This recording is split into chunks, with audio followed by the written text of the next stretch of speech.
Rosliza binti Taib merupakan mantan pengetua Sekolah Menengah Kebangsaan Perempuan Sultan Ibrahim yang memberi sumbangan pendigitalan SIGS. Beliau telah berkhidmat selama 30 tahun. Beliau berkhidmat di SIGS pada April 2020 sehingga Oktober 2022. Tasha, tu Bonda. Kita kena pergi jumpa dia. Kita kan kena temu ramai dia. Jom. Bonda, kami dari SIGS TV ingin menemu ramai Bonda. Sudahkah Bonda meluangkan sedikit masa untuk kami? Boleh Zira, Tasha. Terima kasih Bonda. Sama-sama. Jom Bonda.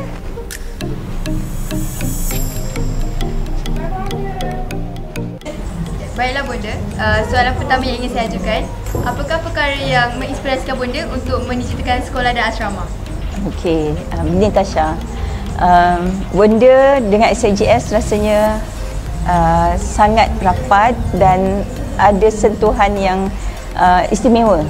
Jadi apabila Bonda pernah belajar di sini dan kemudian menjadi pengetua di sini, Bonda sentiasa memikirkan apa yang terbaik untuk pelajar-pelajar SIGS dan sekolah ini sendiri. Jadi kalau sebelum ni SIGS dikenali dengan pancaragam, pasukan pancaragam yang sangat hebat dan pencapaian murid-murid dalam akademik, co-curriculum yang hebat, kita perlu ada satu lagi nilai tambah yang seiring dengan perkembangan pembelajaran pada zaman sekarang ini, iaitu pembelajaran berasaskan digital. Jadi kalau kita tidak mengejar dan tidak bergerak seiring, SIGS hanya akan tinggal nama dengan pencapaian yang biasa-biasa. Kita perlu mengurak langkah seiring dengan perkembangan pendidikan sekarang, di mana pelajar itu dilahirkan penuh dengan mempunyai pengetahuan dan kemahiran pendigitalan. Betul Tasha? Selanjutnya, apakah usaha Bonda untuk menjayakan projek pendigitalan SIGS ini? Okey, Bonda melihat satu kekuatan SIGS ialah mempunyai sokongan ibu bapa yang kuat, juga PIBG dan juga alumni. Jadi Bonda rasa ini tidak begitu sukar untuk dilaksanakan sekiranya semua pihak menggembleng tenaga dan kewangan. Jadi Bonda membuat satu pengiraan yang ringkas. Apabila semua ibu bapa mampu dan sudi untuk menyumbang, maka pendigitalan SIGS itu insya-Allah akan dapat dilaksanakan. Jadi Bonda cuba untuk memastikan pada Oktober ini kita dapat digitalkan keseluruhan sekolah. Namun ada sedikit kekangan disebabkan oleh keadaan ekonomi kita dan juga kekangan COVID dan sebagainya. Projek itu terbelakang sikit. Jadi akhirnya Bonda mendapat satu idea untuk memanggil semula bekas-bekas pelajar SIGS untuk mereka melihat dan datang ke sekolah dalam satu bentuk reunion. Di samping itu mereka memberi sumbangan dan alhamdulillah projek itu berjaya dan kita telah mendapatkan sumbangan daripada bekas-bekas pelajar SIGS. Baiklah Bonda, saya harap usaha Bonda ni dapat dicontohi oleh sekolah lain. Okay, InsyaAllah. Jadi apakah harapan Bonda untuk projek pendigitalan ini? Okey. Tentunya apabila kita melaksanakan sesuatu yang besar ni, harapannya tentu besar. Yang pertama ialah selain daripada semua pelajar sekolah ini termasuk guru dapat melaksanakan situasi pembelajaran yang menyeronokkan dan bermakna, pembelajaran itu jadi lebih mudah dan murid akan mendapat pengetahuan, pengalaman dan kemahiran dan jadi inovatif.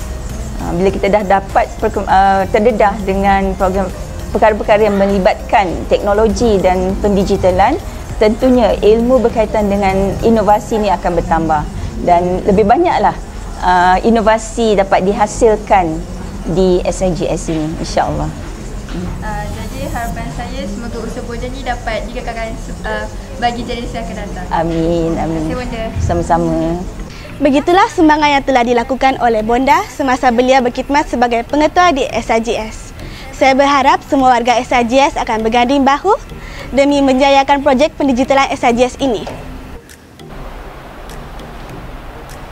Selamat sejahtera Bonda. Hai Serena. saya ingin mengajukan beberapa soalan mengenai peribadi Bonda dan pengalaman Bonda semasa menjadi cikgu. Boleh.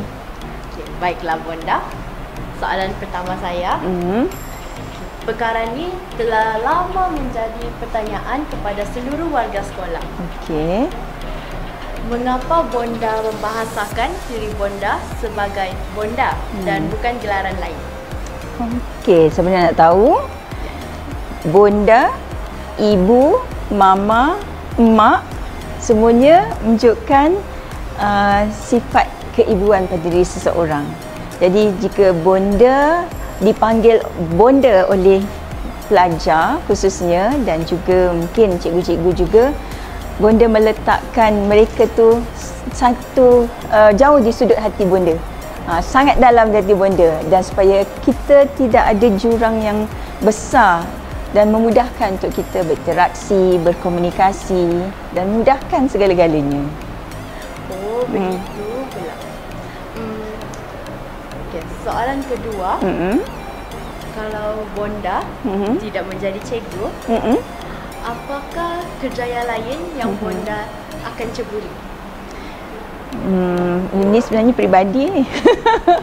Okey, Bonda semasa belajar dahulu di sini di SIGS, Bonda sebenarnya memang nak jadi cikgu. Diinspirasikan oleh guru-guru Bonda. Tapi apabila Bonda melanjutkan pelajaran ke universiti, Bonda melihat satu dunia yang lebih luas, dan Bonda memikirkan bahawa Bonda boleh menceburi satu bidang perniagaan yang berkaitan dengan pendidikan. Jadi nak jadi businesswoman lah tu. Wah, tidak sangka Bonda berminat jadi businesswoman. Okey. Okey, bagi soalan terakhir. Sepanjang pengalaman Bonda menjadi cikgu, apakah pengalaman yang paling manis dan pahit? Sebagai seorang cikgu lah, seorang guru dan pendidik, apabila seorang murid kita menjadi berjaya dalam bidang dia, berjaya dalam peperiksaan, berjaya dalam pelajaran, dan yang paling penting menunjukkan akhlak dan juga kepribadian yang tinggi, itu adalah satu kenangan, pengalaman yang amat manis bagi seorang guru. Itu yang Bonda inginkan dan harapkan. Penuh dengan seorang pelajar lah, dengan nilai yang tinggi, menghormati satu sama lain dan sebagainya. Kalau bercakap perkara yang pahit tu, bagi Bonda sepanjang 30 tahun Bonda menjadi guru, semua yang pahit tu datang ditukar menjadi manis. Tak ada perkara yang pahit yang Bonda simpan sepanjang Bonda menjadi seorang guru, sehingga kan Bonda jadikan dia satu yang pahit untuk diingati. Jadi selalu Bonda sebutkan kan, 7 habits of highly effective people. Kalau kita terus dengan perkara yang negatif, kita akan kecewa dengan apa yang kita buat. Jadi tukarkan segala yang pahit itu kepada perkara yang manis.